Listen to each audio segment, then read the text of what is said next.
গর্ধব অকাত মূর্খরা বলে বামপন্থীরা শূন্য, আরে उसका जीरो का भाव भी पता नहीं है।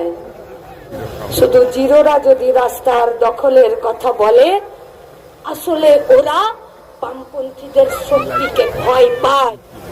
আমাদের কোনো আক্ষেপ নেই,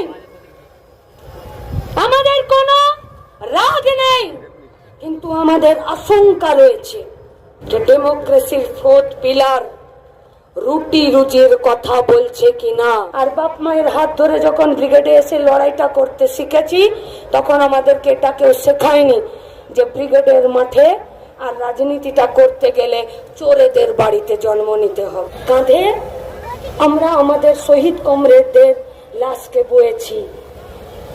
এখনো তাকালে চোখের সামনে মইদুলকে দেখতে পাই, 16 জন পুলিশ মিলে পিটিয়ে মেরেছিল।